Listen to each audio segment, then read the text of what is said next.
Hi, everyone. This is Jason Bierk of Wall Street for Main Street. Welcome back for another Wall Street for Main Street podcast interview.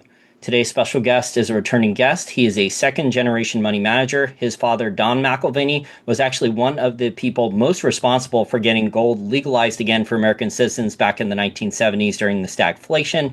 He runs the McAlvany Financial Group. They manage stocks, bonds. They have a short fund with Doug Nolan from the Credit Bubble Bulletin. And they also have the Vaulted app for people to be able to buy precious metals close to spot prices. David McAlvany of McAlvany Financial. Thank you for joining me again. And great to be back with you, Jason. And let me also add that David also has the McAlvany Weekly Commentary. He was podcasting along with me many, many years ago for over a decade now. He was podcasting before everyone else had one, and podcasting was cool. 18 years ago. Hard to believe. So, David, we're recording this interview on Thursday, May 1st, 2025. The US dollar gold price is correcting. It's still above 3,200. I want to get your thoughts, though, on the global economy, Trump's policies, DC spending, and the asset markets with stocks and bonds. Would you say that we're already in a recession and that Trump is trying to fight inflation while still weaken? Do you think he's trying to weaken the dollar? I think definitely they're trying to weaken the dollar. I mean, that was clear from their motivation to sort of re-engineer the global trade environment in favor of U.S. producers. Weak dollar policy is implied by bringing manufacturing back and sort of capturing market share from some of our current trade partners. And I don't know if they'll be successful in that. When you try to re-engineer any major complex system, it is fraught with all kinds of things that are unexpected, unforeseen. I certainly admire them trying to fix a system that's broken. We'll have to see if their game plan is really going to be feasible. The recession part of your question, we certainly are beginning to see some weakness with consumers, and we've seen this for a couple of months now with credit card data. Retail sales are still relatively strong. Sort of unimpressed by what we see in housing. I think, get 3 months out and they'll backdate a recession. So are we there yet? It depends on if you're looking in the present moment or like the NBER does, sort of over their shoulders, what's already happened. I think we're getting close. And certainly a part of the sentiment shift is, in the University of Michigan numbers, people are not liking what they're seeing, just the uncertainty coming from Trump's tariff policies. And when people experience uncertainty, they kind of rein in everything, rein in risk in their portfolios, rein in spending, and all of these things become almost sort of self-fulfilling prophecies. The more concerned they are, the more of a negative impact it is. And if they were concerned about a negative impact, they kind of created it themselves. So that is unfolding because the uncertainty is pretty high. Yeah, I totally agree. And all the policies, whether it's tariffs changing or Trump walking back the tariffs, it's just very confusing.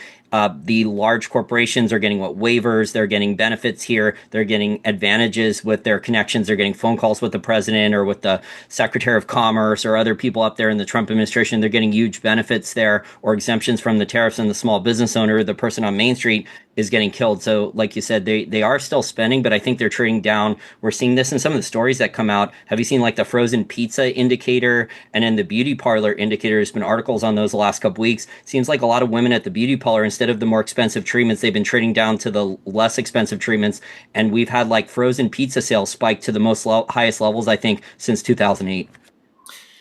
I got to spend some time with about 100 different dentists in this last week at a conference, and they would support that conclusion. It's just all the elective things, absolutely not necessary, but you'd like to have done. Those kinds of procedures are being pushed forward.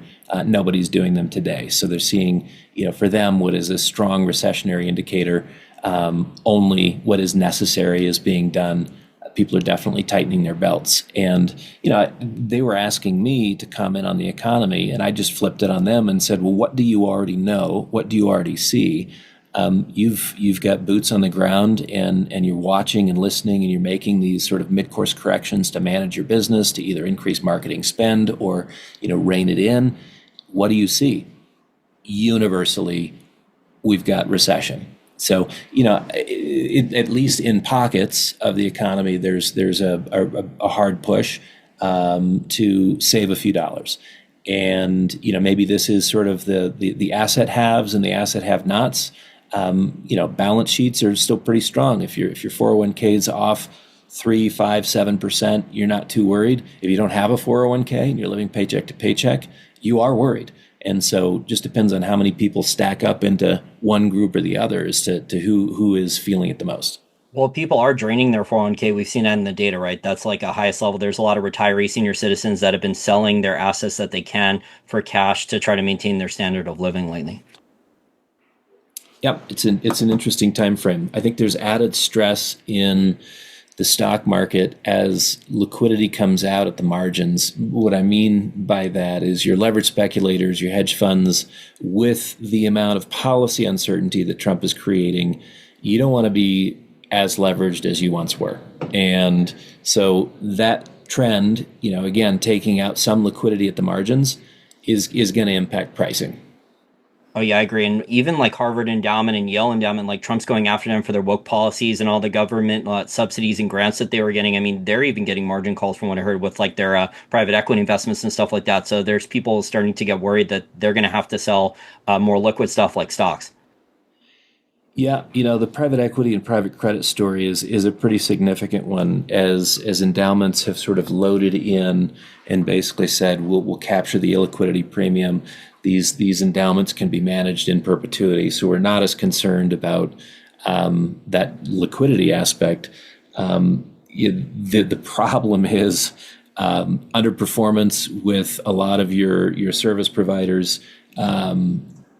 And just the deals are not being done. Backlog of, I think it's close to or over $3 trillion in companies that were supposed to flip. These guys don't buy assets to hold them forever.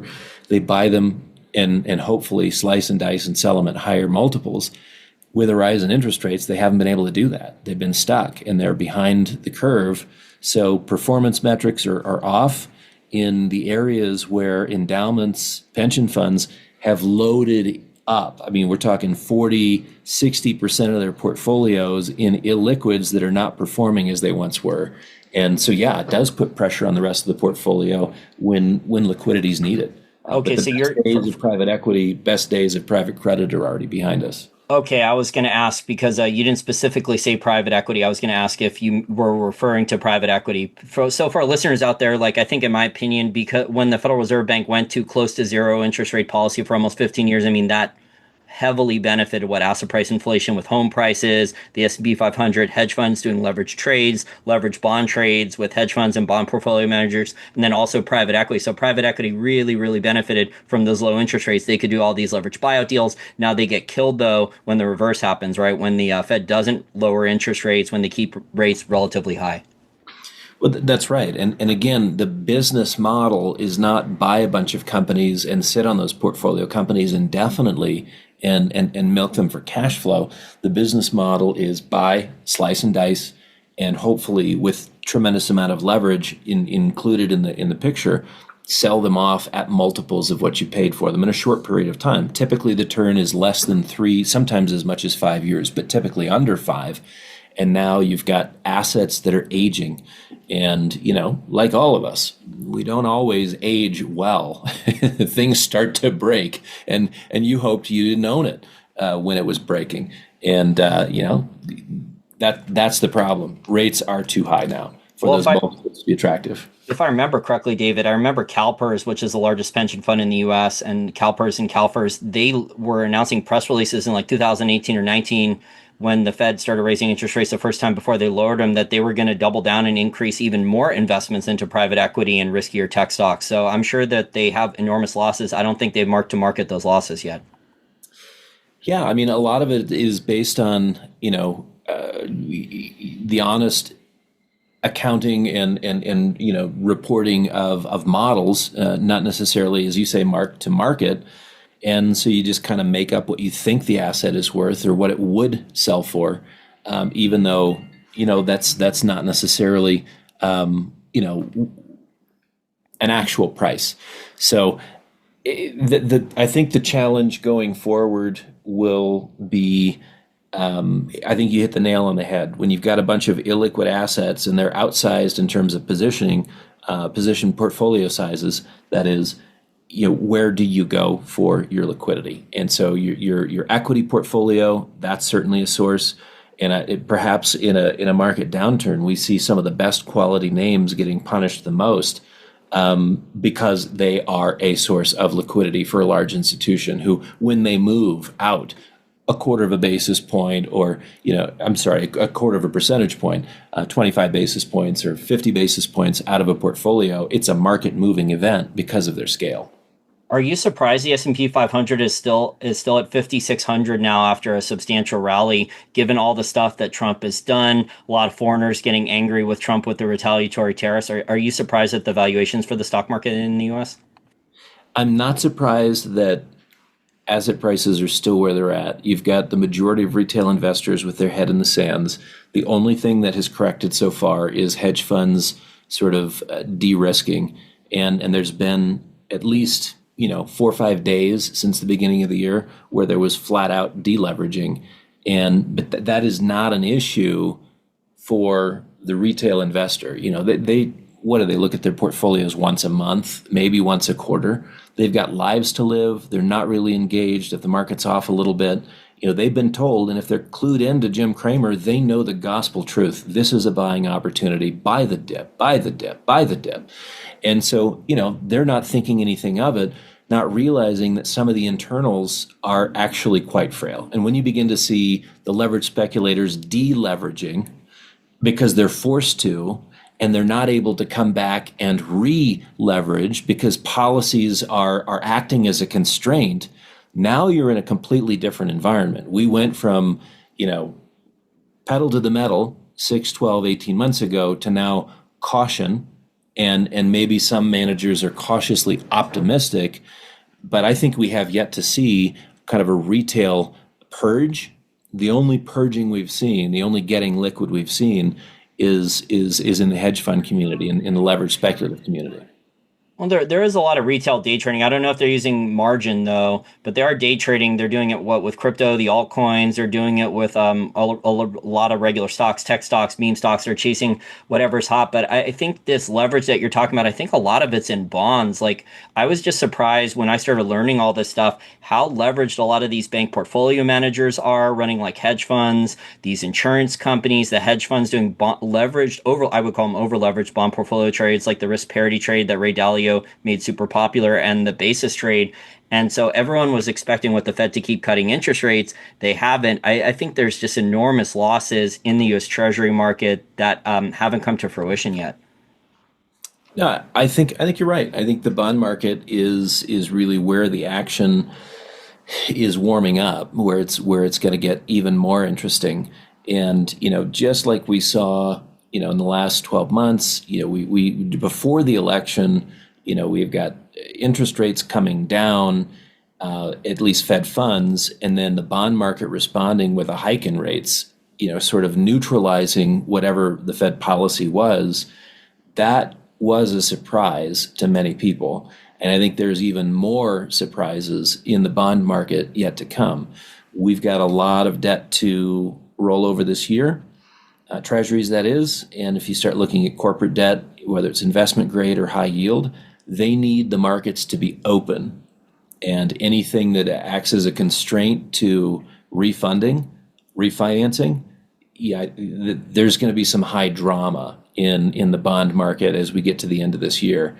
And that's where I think the more important action is, because if you can't finance your operations or finance it inexpensively, problems in the bond market become critically important to the stock market. So, again, it's just kind of like watching liquidity. If liquidity tightens in corporate credit, you're going to have massive hemorrhaging in corporate equity. So probably more important to keep your eye on the bond market, bond spreads, and things like that as an indicator of a next leg down in equities. Well, also all that corporate debt that you just said, isn't it priced off the 10-year US Treasury yield? So if they don't get those yields back down, so if, and by they, I mean like how Trump and his Treasury Secretary Scott Bessent, they want the Treasury yields down so they can refinance the US national debt.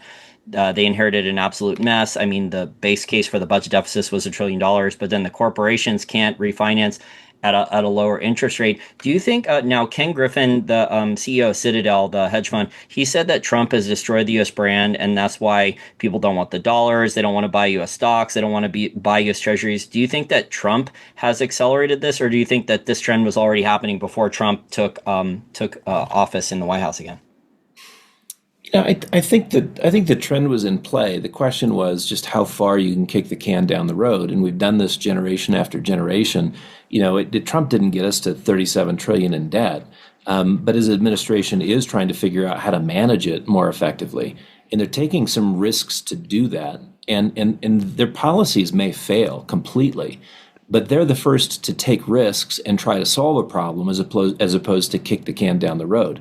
Where I think the Citadel chief may be wrong is that this may give a new lease on U.S. growth 10 years from now, 15 years from now, but there could be hell to pay up front because change a shift in the status quo is something that markets just don't do well with. So you continue to sort of double down on uncertainty, you can end up with financial market panic. Nobody's going to like that.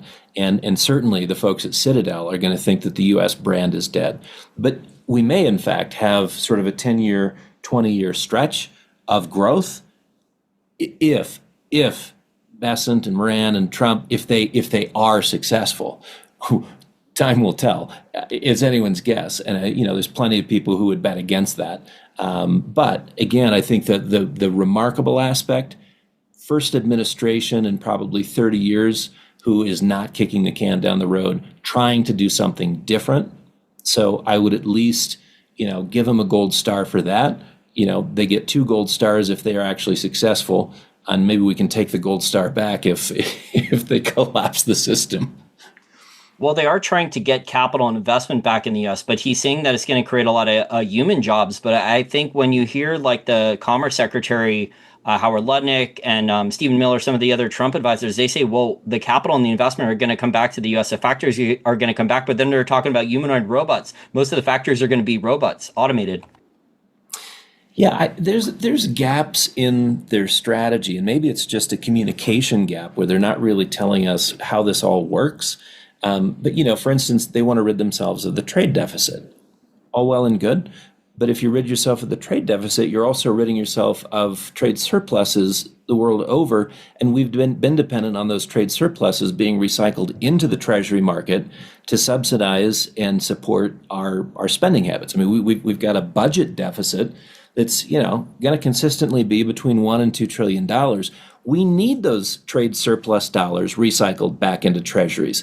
And it's not clear to me where Bessent is going to come up with the money to substitute for our foreign creditors if they're ending the recycling process. So, Jeff Curry said something about this last May, where he basically said, we're ending this period of treasury recycling. We're moving into a period of gold recycling where, on a trade basis, any imbalances between trade or various global trade partners will just be net settled in gold. It's an interesting concept, and it's something that sort of fits with this gap. Again, maybe it's a communication gap that Bessent and the whole crew are not communicating well enough about. I don't know where they're going to finance their deficit. Again, the budget deficit. I don't know how they're going to get that done. Yeah, I agree. And aren't they're talking about raising the debt ceiling, like Rand Paul has done a speech in Congress. Didn't he say that they're trying to raise the debt ceiling by another $5 trillion to give themselves some cushion? They have to refinance over $7 trillion of debt at higher interest rates. The math just doesn't look good. And to your point there, I've been talking about this for like the last 12 months. I think the major macro theme trade for these non-G7 central banks is instead of recycling their foreign exchange reserves or trade surpluses into treasuries, they seem to be moving away from treasuries and accumulating gold tonnage. That seems to be the main macro trade. Right, which is a unique dynamic for the gold market because the strength over the last 2 years has had little to nothing to do with investors. So, you put in all-time highs in the gold price 10, 12 days ago, 14 days ago, and it's not being driven by investors, which is like a shock to everybody. What do you mean we're at all-time highs and nobody's buying gold? Somebody's buying gold. It's just the central banks. They're doing it by the ton instead of by the ounce. And the last phase of a gold bull market, I think, will be driven by the man in the street, and looking at a broken stock market, a broken bond market, a currency which they have greater suspicions of than they have previously, and they're just looking for an opt out. That really hasn't happened. Maybe it's silver, maybe it's gold, but we haven't seen that traffic. Okay, so by investors, are you referring to U.S. retail investors, or are you talking about like pension fund money, institutional investors? Because there has been relatively strong Asian retail investor demand the last couple of years, because those currencies up until recently were a lot weaker than the dollar. So we had huge demand increases out of Chinese retail investor, Japan, Korea, Thailand, Vietnam, and I think even those pension funds and insurance companies in those countries have started to buy mass amounts of gold too. Yeah, I would say U.S. retail and more broadly, Western investors, include Europe in that. These are the audiences that drive the silver price. These are the audiences that drive, particular products that often have premiums in light of there being more demand than supply. And so as an indicator of no footprint in the market, again, U.S. retail or Western retail investors, silver's at 100 to 1 on the gold silver ratio. Well, that's a pretty interesting signal that we have yet to see retail enter the space. Gold shares, their performance relative to the metal itself, if kept up on a percentage basis, if you look at the larger producers, their year-to-date gains have been as good, maybe even a little bit better than bullion. But if you're looking at sort of a 3 to 5 year stretch, they have a lot of catch up to play. They will only do that. They will only outperform on a 100%, 200%, 300% basis, outperform 2 to 3 times the bullion price when the Western investor, U.S. retail in particular, begins to pay attention. They're not paying attention. What are they paying attention to? Buy the dip on Tesla, buy the dip on NVIDIA, buy the dip on anything that was yesterday's working thesis and is already broken, but they haven't acknowledged it yet. Or Bitcoin has started to run again. So now Bitcoin's almost at 100,000 again. Bitcoin's rallied. So they're chasing that. Those in Mag 7 and NVIDIA, like you said, and Bitcoin instead of gold. Yep, that's right. That's right. So, in that respect, the best is yet to come in the gold market. I think the current correction has moves ahead of it. Yeah, $150, $300 lower. Sounds like a lot, but what have we covered in the last 12 months? We covered a lot of ground on the upside. It's pretty normal for markets to give back those gains and, draw your Fibonacci lines, whatever you want to do. From a technical perspective, there's decent support at 3150. There's decent support at 2850. If I were a buyer, would I be backing up the truck? I don't know that there's a number I would back the truck on, but certainly dollar cost averaging in at critical levels, I do think the best is yet to come. And if you're under allocated to those asset classes, it's a pretty good time to get tactical. Because there's not as much demand for retail investors, does that mean that a lot of bullion dealers have a lot of inventory and that premiums for gold coins and bars, does that mean that premiums are very, very low right now? Premiums are the lowest we've seen in 53 years. Wow. And that's look at the metals prices too. So that's shocking. Yeah, so anything you want, you can have in any quantity. Just to give you an indication, 1 ounce gold bars, Canadian Maple Leafs, and American Eagles were within $4 of each other yesterday. There's no differentiation. It's just there's such a glut of product, and again, there's a combination of people wanting to sell and take advantage of all-time high prices, but there being no buyers on the other side. And so you get your long-term holders who are saying, yeah, maybe I'll take some gains. I've made 100%, made 200%, depending on where you entered the market. There is so much product in the wholesale market. Everything is cheap. Junk silver is cheap. The older US $20 gold pieces, you can buy them practically for bullion prices. What do you want in your portfolio? You can have it and you're paying no premiums today. Lowest we've seen in 53 years. So it sounds, David, like a lot of these bullion dealers and maybe even some of the wholesalers, if they use debt or margin, like futures contracts, or use debt, some type of small business loans, to go buy that bullion, expecting to sell it at premiums and higher prices, there's going to be financial problems for some of these bullion dealers coming up soon if they don't clear inventory. Oh yeah, no, there's no doubt. Like you want to be working with very reputable dealers and be aware of money that's out there. I mean, we're sticklers on risk mitigation. We always have our inventory hedged, and it's just we run a pretty simple business. We just don't take risk, and so there's a lot of other people that don't hedge their inventory at all, and the last $300 has been very painful, and there's more to come. So they're sitting on inventory, regardless of what they can sell it for. They're going to be selling it at a loss. So there's different sorts of complexity or pressure. The last thing someone wants to do is buy gold and actually inadvertently take on a counterparty risk. Oh yeah. For people that are new to gold and silver that have just started researching this because of the higher prices, David's been in this business for a very, very long time, and I've been covering gold and silver for over a decade now. I mean, there's been a lot of bullion dealers, online ones and like just storefront ones that used to have large warehouses. They've gone bankrupt. I could rattle them off real quick. So like Bullion Direct, Tolvig, Northwest Territorial Mint. I mean, there's a bunch of them that either they over leverage on their purchases, or some of them were outright frauds. Yeah, and many decide to take a directional bet, and they feel like if they've got a couple thousand ounces in inventory, that they'd rather play the upside. Market moves against them, and then that's where they start to do things that are shady.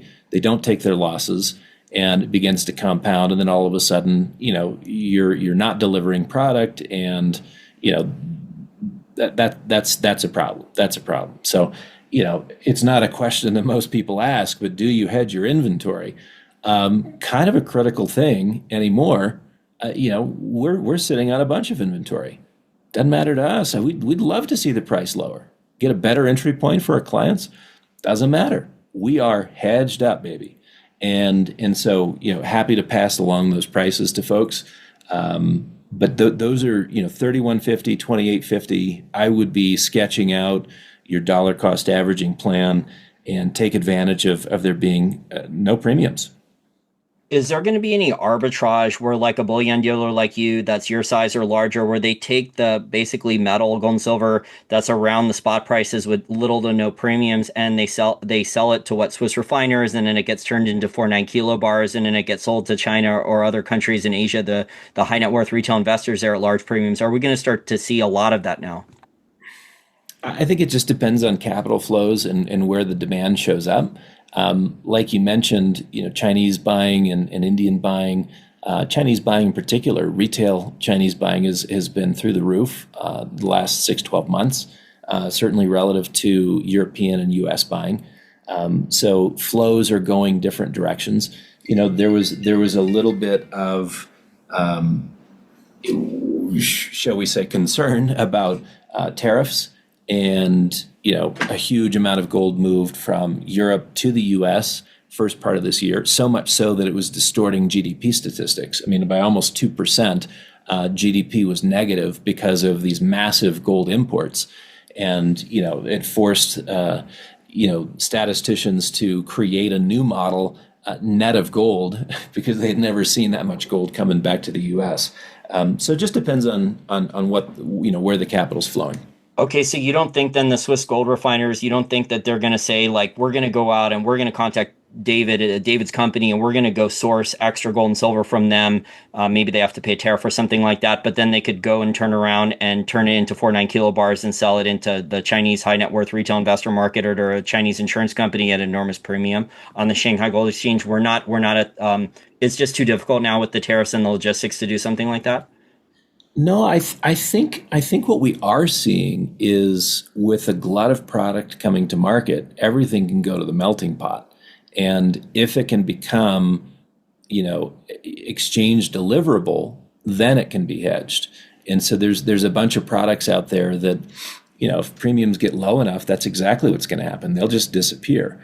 I think one of the interesting long-term ramifications of that is you shrink the total.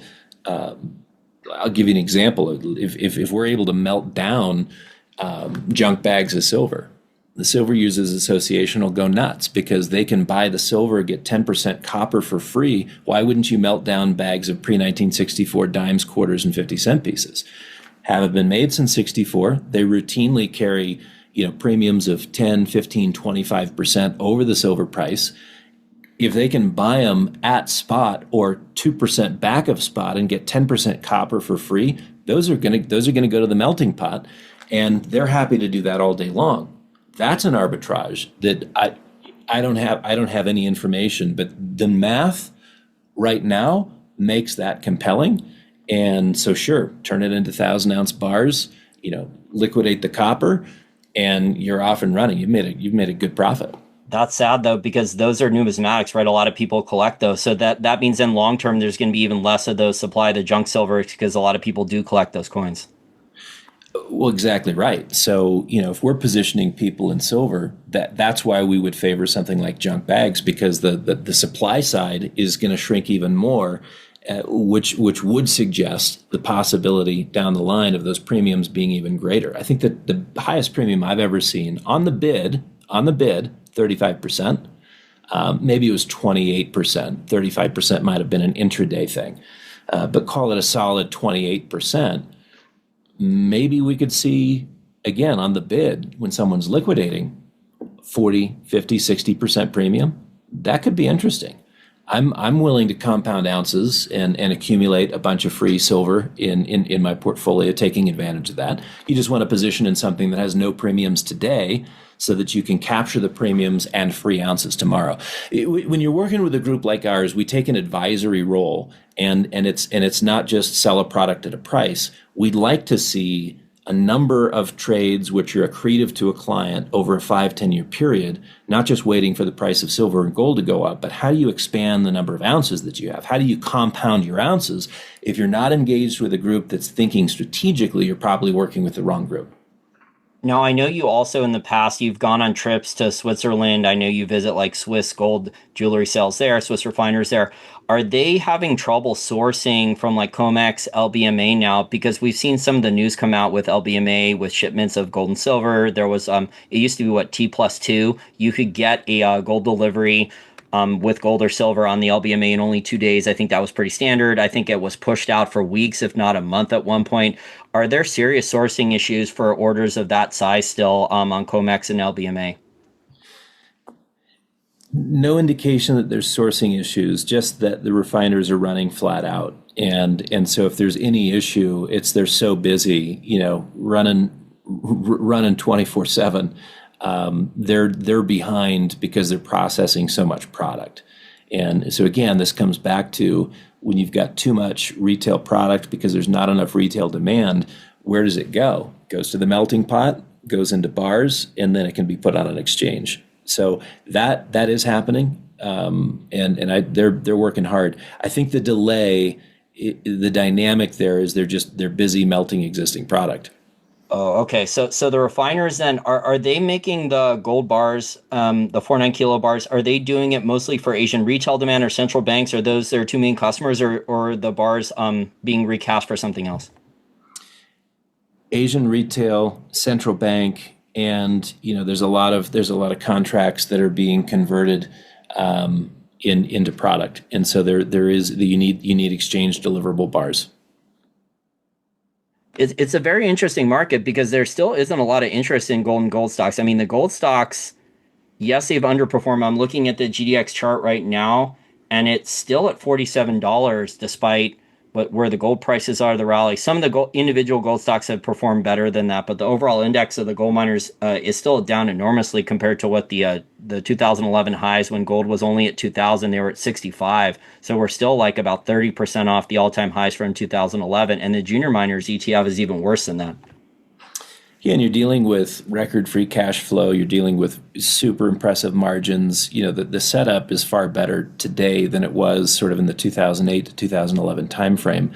I think the companies remain something in something of a penalty box because investors remember just how poorly they were managed in the last cycle.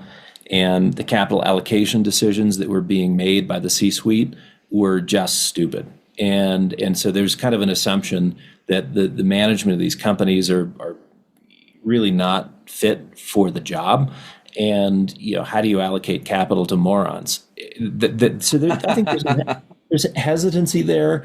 The reality is this last sort of 10-year stretch. If you went back to the peak in 2011 and going to the trough in 2015, and then sort of the rebuild over the next 4 or 5 years, you've cleaned out the C-suite, and you've got some operators who are very adept and have been very cautious in allocating capital. And I think you're looking at a different landscape altogether. It just hasn't been broadly recognized.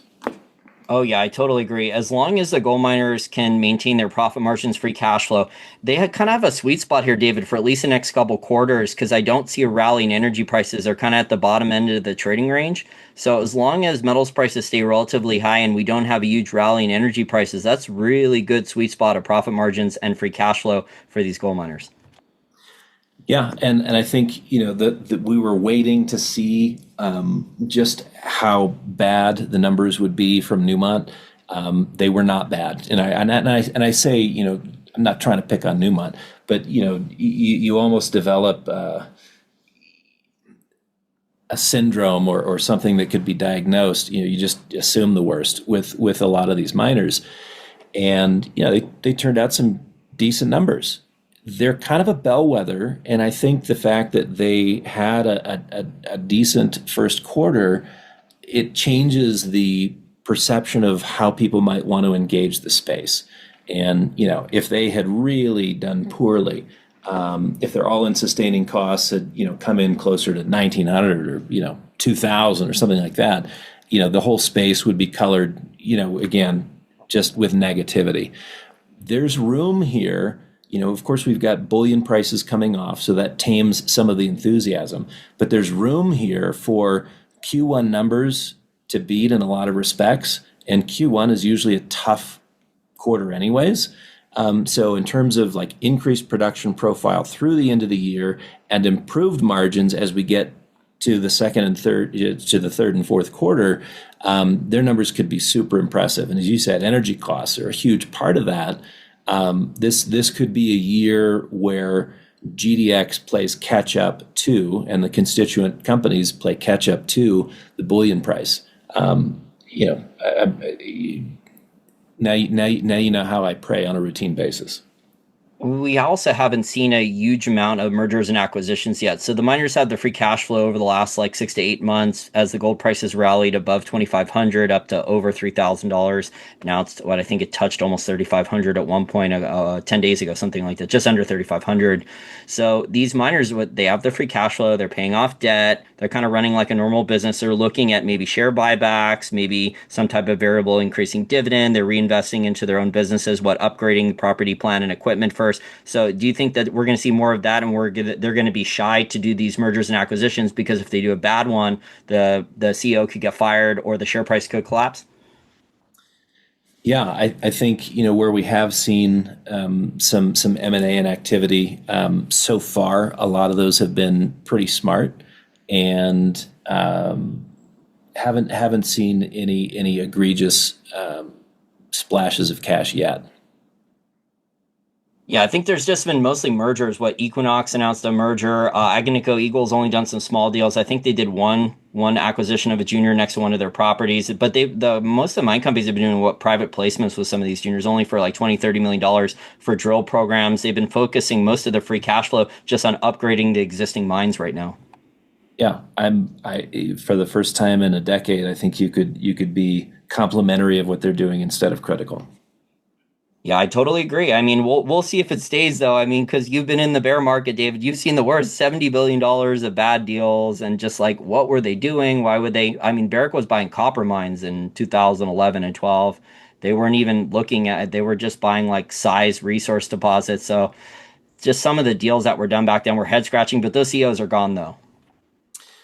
Yeah, I mean, except Barrick to pick on them, selling a decent gold asset to become more of a copper play. But that's its own deal. We see the smart money wanting to position in the space. Paulson took the $800 billion position in the Donlin project, taking it off the hands of Barrick. And yeah, I think I think we will see a lot of capital flow into that space. Hedge funds, yes, they're already there to some degree. Family offices are just coming around. And again, when you look at the trend, it's favoring sort of what you would consider the final phase of a bull market, which just gets a little crazy. And I don't know what the bullion price is at the end of this cycle, but I think it's multiples of the current price, multiples. And so even with $100 barrel oil, $150 barrel oil, they have a shot at margins that are sort of unimaginable, or have been in the past.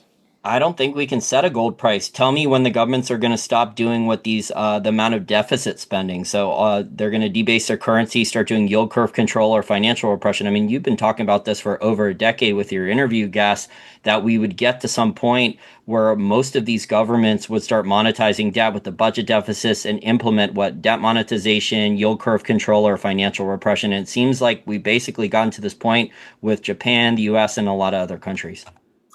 I sat at dinner with Charles Goodhart last summer, and his comment to me somewhere in the sort of stream of conscious communication back and forth, was, "You want to own gold." And, you think of Goodhart's law. He spent 20 years at the Bank of England, another 20 years running the finance department at the London School of Economics. Not your typical gold bug. He's not a gold bug by any stretch.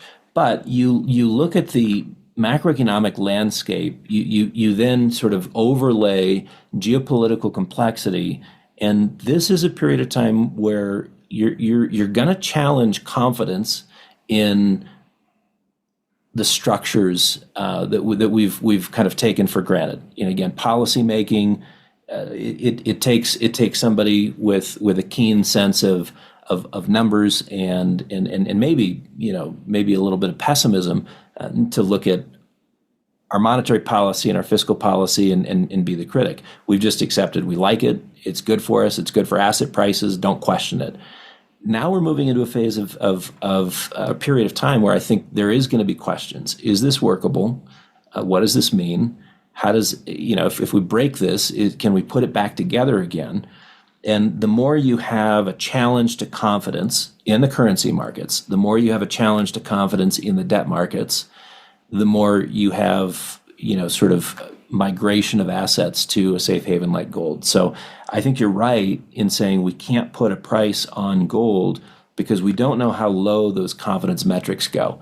It was a week, 2 weeks ago, we had the University of Michigan numbers come out, and, some of the worst numbers we've seen in 30 or 40 years.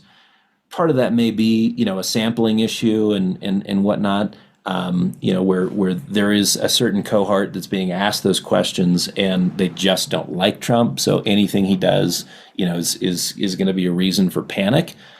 But I think ultimately the UMich numbers are an interesting tell about the feeling out there, and the feeling is shifting negative. I just don't think you want to be long at the ears stocks in an environment where sentiment is shifting to the dark side. And, so whether it's stocks or bonds or the US dollar, ultimately, if the dollar is going considerably lower, gold is going considerably higher. And that's not rocket science, but nobody's really, not nobody, there's not that many people who are positioned for that.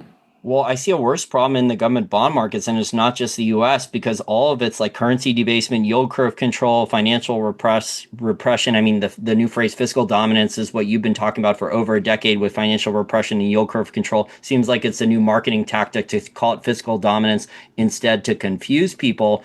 And it's all these governments seem like, well, we don't have any good options. It seems like they're fighting with each other, that because they don't have any good options left to avoid pain. They don't want to start cutting all the bureaucrats and the politicians, all the salary, and cutting government budgets and the social programs. So there are no good options left to avoid pain at this point.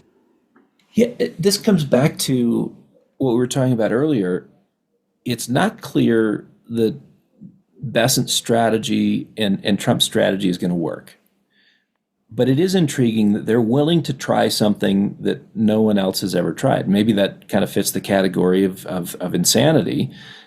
But, maybe in the fullness of time, it's one of the things that sets us apart and reestablishes for another era, American exceptionalism, where we made some hard mid-course corrections. No one else was willing to do so. Everyone else was continuing to try to kick the can further down the road.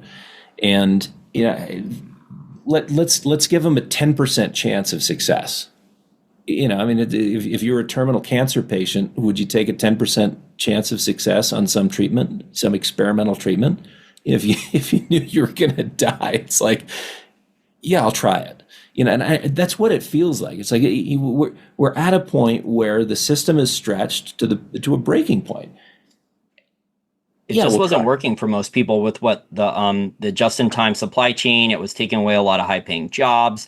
People weren't adapting to what the new technology jobs, computer programming, tons of jobs in the supply chain were being outsourced. So that didn't benefit most Americans. Well, yes, you could buy cheaper goods at Walmart or Target, but then you didn't have a high-paying job.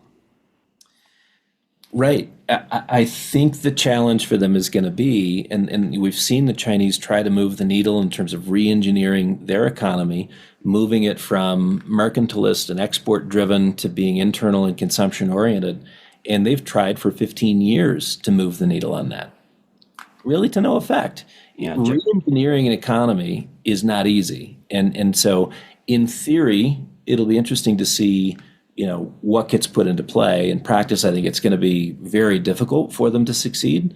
What I'm lauding is not the policies, but just a different perspective in saying we got to do something because this is a train wreck, and to not try to course correct would be, we've got to have, that'll be on our conscience. So again, is it a 10% chance of success? I don't know how to. Yeah, I can't put odds on it. I mean, like the amount of government waste, fraud, and abuse. As you know, I live right outside of the Washington, D.C. metro area for 25 years. I mean, like a lot of the stuff that people are hearing about the last like 3 or 4 months, I mean, I've known about for years and just no one cared. Yeah, I would be more impressed with this administration's efforts if they were considering things that hit the larger line items on the budget. To go after discretionary spending, there's all kinds of places where there's waste and fraud. But the non-discretionary is where they need to move the needle. And maybe they could do that by bumping the retirement age 7 to 10 years. We're living 20 years longer than we used to, and yet we've only made, I think, one correction to the retirement age. So we've got a social safety net which wasn't engineered for people living as long as they are. You're going to have to make some changes, and that's going to offend a lot of people. But I think if you want to make a difference on the budget side, you got to focus where the meat is. And so far, Doge has just kind of been picking. And again, anytime you can eliminate waste and fraud, I think that's a good idea. But focus in on the areas that matter most, and it's the non-discretionary spending. Yeah, I agree. But I mean, like, Social Security is the third rail of politics. FDR, I'm in the camp that FDR set up Social Security, set up basically as a Ponzi scheme. So young adults, men and women, would pay into the system their paychecks, like the payroll tax, the Social Security tax. Back then, when he started Social Security, I think like the average life expectancy for most male and female adults, it was barely 65 years old. I think females lived a couple years longer than that, but most men didn't make it to age 65. Now here we are, people are drawing paychecks, Social Security checks for decades. So the system is just not sustainable. Although I like I said, I'm in the camp that basically set up as a Ponzi scheme, as a tax, to where people wouldn't end up drawing from it for more than a year or two. So they'd pay in for their whole adult life working on a paycheck and then only draw for a couple years at most. Yeah, I mean, we saw the transition in corporate America away from pensions towards 401ks because they realized the math was not going to be sustainable. And it was the right call. And I'll talk to folks that are, haven't worked in 20 years and they're still collecting a $7,000 a month pension. That's a great deal. That's Yeah. a great deal. But there's a reason why corporate America trimmed back. Why haven't we applied the same logic? Well, there's a political cost. I mean, the reality is when you've got employees, you can change the system, and what are you going to do? You can quit. Anybody else offering the same benefits? Nope. Okay, where are you going to go? So suck it up and manage your own 401k and hope for the best. We don't have the same system with Social Security. Love to see reforms there. This might be the only administration that could actually do that because, Trump's not coming back in. So maybe it's the kind of pain that needs to be felt. Probably an unpopular idea. My guess is there's a bunch of your listeners that would say that's a terrible idea. Well, I can appreciate that. If you're already receiving the benefit, you wouldn't want to see anything change. If you're close to being of age to receive it, you don't want the goalpost pushed back further. So it's a sensitive topic. These are the guys who really don't care.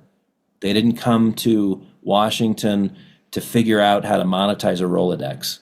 They already have a Rolodex and they already have enough money. I mean, these are not your politicians who come in with $2 million in net worth hoping to leave with 20 or 100, right? They're coming in with $1 billion and saying, can we make a difference in this country? They might just experiment with some crazy stuff that works. My fear, Jason, is that anything that they do of a crazy nature is going to be so off-putting to folks who are tied to the status quo that it ruptures the financial markets. So, ordinarily I would look and say the markets are set up for, a decade's worth of underperformance. At current valuation metrics, you can expect 2% or less return on average for the next decade. That's just the way the math should play out. But that's not necessarily the case. It could be far worse than that if you're talking about changing the status quo in a way that is so upsetting to people's sense of normalcy and certainty. Investors just don't handle uncertainty well. They need certitude. You take that away, where do these markets go? I don't think the Dow goes to 80,000. Well, not unless the dollar's devalued a lot more. And Trump's already talking. I mean, he's watching this. He said he didn't care about the stock market, but then he started him and Bessent started walking back the amount of tariffs, saying it's not sustainable. If the stock market was going to continue to correct, they're watching the bond market and yields. So I think people that are betting that the stock market, if it crashes and stays there, I mean, there's a lot of stuff the government could do. They could, Trump is threatening to fire Jerome Powell. That would set a precedent there. He'd be the first president to fire a Federal Reserve Bank chairman who had a term, right? Because he won't lower interest rates because Trump wants lower interest rates for a bunch of different reasons. Well, you mentioned something that's super, super critical, Jason, and they recanted and pushed the tariffs back 90 days. I don't think it was watching the volatility in the stock market. It was watching the credit markets begin to freeze up. It was watching, the prices of leveraged loans. It was watching an increase in yields and high yield debt. It was watching, again, the machinery that really is important for the markets in credit begin to freeze up. And I think that 2 weeks ago they were looking into an abyss and realized that they were not going to get the speedy intervention from the Fed, and they had to do something. Otherwise, the credit markets and the bond vigilantes would lose their minds. And, then all of a sudden all bets are off. How do you implement policy? How do you make the changes that they want to make when the bond market's not participating or helping you out? You just can't get it done. So I think they recanted on the basis of credit market concerns, and we were very close. We were very close just 2 weeks ago to a meltdown in credit. Are you talking where the bond yields on the 10 years Treasury, they thought they had them down, and then we had a huge spike, in a 24, 48-hour period? Yep. Okay, so that started to send off alarm bells to the rest of the private credit market when the 10-year spike like that, I see. Oh, yeah. Yeah. For our listeners out there, almost everything because of discounted cash flow, because if a business borrows debt, normally they want to do some cash flow projections, or the bankers who loan them money do. So everything's priced off the 10 years Treasury yield. So you do your discounted cash flows, net present value with the discount rate off the 10 years Treasury. Yeah, you lose control of the 10-year and you've lost control. If the stock market goes down 20%, it doesn't really matter. But if you lose control in the credit markets, then it really matters, because it's not just 20%, it could be 80%. Well, I think they're losing control of the demand side in the treasury market because the normal buyers, what China and Japan that would recycle their trade surpluses, are not net buyers. So the non G7, what this has been a trend now, David, for 3 years. Started with Biden with the Russia sanctions and the freezing of their 300 billion of reserve assets, and then what the rest of the funds were the interest payments were confiscated. What, 50 billion a year? At one point, I think in interest payments were also confiscated and then given to Ukraine. So, I mean, if they're going to do that, like the people who would have bought treasuries in the past are going to say, well, we're not going to trust DC anymore. And that's been 3 full years now of these bad policies out of DC. And that's where you begin to say, what is gold telling us? There is something that is unique in this environment. And the fact that gold has moved higher without the retail investor participating to any significant degree, I think that the gold market is telling us something very significant. We had central bank gold demand bump from 500 tons on average to over 1,000 tons. It's held steady at 1,000 tons. That's 31% of current mine supply. That's for a price insensitive buyer to be taking basically a third of the market every year. That's telling you that reserve asset managers are not comfortable with dollars, are not comfortable with treasuries. And you tell me if the White House strategies and plans and proposed programs are going to increase their angst or decrease it. If it's going to increase their angst, then your reserve managers, they'll at least show up for their 1,000 tons per year, maybe more. Now they're competing directly with the retail public. Well, at a certain point they might be. What has confused me now for the last couple of years is that a lot of these pension funds and institutional investors, they're just starting now to do research. And I hear this from gold companies, and I have a friend who's on the World Gold Council. They just started in the last 6 months to do extensive due diligence on allocating to gold. So a lot of them had basically 0% gold exposure. So they totally missed this run up in gold. They're cut flat footed here because they had all this exposure to private equity and regular stocks and bonds and commercial real estate. They had almost zero gold exposure. Now they're going to be starting, the pension funds and institutional investors in the US and other countries, they're going to be starting to allocate up to 1 or 2%, I think. And this is where the under allocation that you're describing, you can't assume that we have a normal correction in the price of gold. I mean, I can make a case that gold trades back to 2,400 an ounce. Are we going to see that? With so many people who are managing other people's money under allocated to gold, at what point are they going to start buying? I think any of the contraction we see in price is going to be aggressively bought. And so if you are sort of setting up for an ideal entry point, you might not get what you want. So dollar cost averaging, I think, is absolutely critical. We may get to 31.50 and that's it. We may get to 28.50 and that's it. I don't know that we get very much below 3,000. I mean, again, I can make a great case for getting significantly below 3,000, except that this under allocation issue and people wanting to own 1 or 2%. It was just, in the last month or so that we had, the Chinese decide to open up insurance company allocations. They can now own 1 to 2%. I forget if it was 1 or 2. Maybe it was 1. 1% of their portfolios in gold.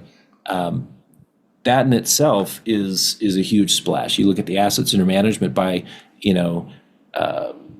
the Chinese insurance companies. It's real money. It's real money. And you're talking about a correction in the gold price. I mean, if Iran Paul is correct, and Trump and the Republicans in Congress, the rhinos, the neocons, they don't actually cut spending. They increase the debt ceiling by $5 trillion. Trump gets the interest rate, Fed to cut interest rates like he wants. I mean, it sounds like he's going to refinance more. He's going to spend more. So those Doge cuts they're not going to be net cuts. Sounds like we're going to have even more spending then. Yeah, I'm a regular buyer. And so, my last purchase was at $3,435 an ounce. It was the highest price I've ever paid for gold ounces. And I just don't care. I want to own ounces more than I do greenbacks. And, until there is compelling value in financial assets, that's going to be my disposition. And I'm going to continue to add to ounces. The cheaper the price, the better it is. I own more gold for the same amount of money. And I'm happy. For a lot of folks, you buy and you want the price to immediately go up. I buy and I want the price to go down. I'm not finished. I'm not finished yet. So create, I would think as a constructive project, create an ounce goal, a lifetime ounce goal. If it's 10 ounces of gold or 1,000 ounces of gold or 10,000 ounces of gold, depending on your net worth, figure out what your goal is. And now all of a sudden you view the price very differently, because the higher it goes, the longer it's going to take you to get there. And the harder it is, maybe you don't even ever reach that goal.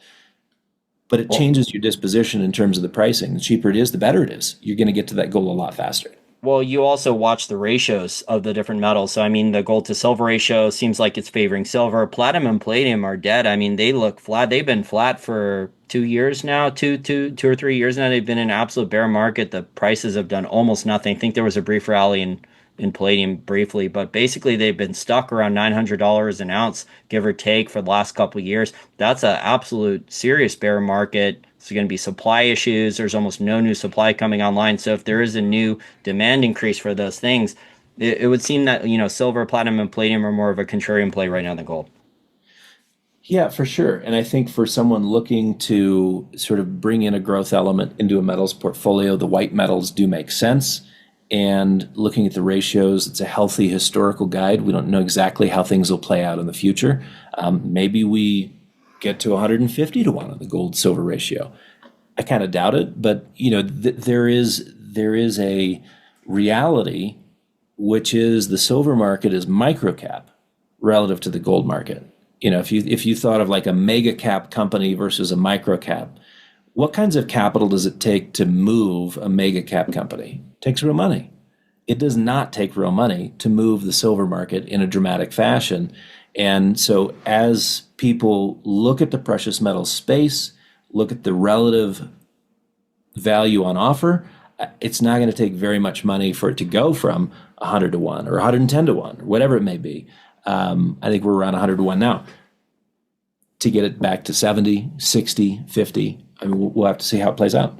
Yeah, you also don't have the non-G7 central banks dollar cost averaging each month silver tonnage. So they're not doing that. So that reflects what retail investor demand more with the silver price, because you have a steadier dollar cost averaging. You've been talking about dollar cost averaging. Well, that's what the central banks are doing, especially post-Russia sanctions the last 3 years. They basically doubled their monthly gold tonnage purchases. So dollar cost averaging each month has doubled over the last 3 years post-Russia sanctions. So that's reflecting in the gold price, in my opinion, and the gold to silver ratio.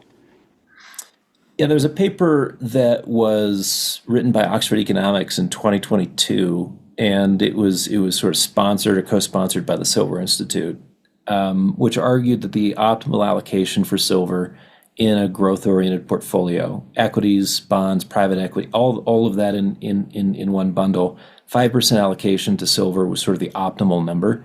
And they had different ranges depending on the style of investor, the kind of risk, but call it between 4 and 6. That's what they concluded on. They did all the econometric modeling and figured out back testing portfolios and drawdowns and where should you be as an investor. 5%. I don't know of many run-of-the-mill investors who have any allocation to gold and certainly no allocation to silver. I think you could see some high drama in the silver market, and being able to navigate that, compound your ounces. It's a healthy strategy. Well, David, I really enjoyed our conversation today. If my listeners want to check out the McAlvany weekly commentary or the Vaulted app, how did they do so? Yeah, if you go to McAlvany.com, that'll get you sort of into our universe. You can find our weekly reports. We write Hard Asset Insights, the Credit Bubble Bulletin, and we also have 2 different podcasts. One called Golden Rule Radio, which is about a 10-minute piece just on the gold markets midweek, and then my weekly commentary dates back 18 years. If you want sort of macro analysis on a weekly basis, good place to do that. Vaulted.com. If you want to kick the tires on our savings app, or you can just go to the App Store and download Vaulted. and be a great way to just save on a routine basis. That's one of the Vaulted app is the reason why I own gold at $3,435 an ounce, because I just automatically save a certain amount out of every paycheck, and it automatically goes into the metals. And I've been doing that for years. It's a great way to save in ounces and then spend in dollars whenever you want. So vaulted.com, or download the Vaulted app, McAlvany.com, if you want to get to know us and figure out kind of who we are in the hard asset space.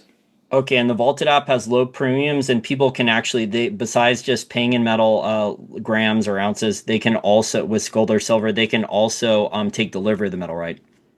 Yep, you can deallocate from the program, so you're getting the economy of scale of buying kilo gold bars with the Royal Canadian Mint, 1,000-ounce bars at HSBC in London, and so the best price possible as you're saving in ounces.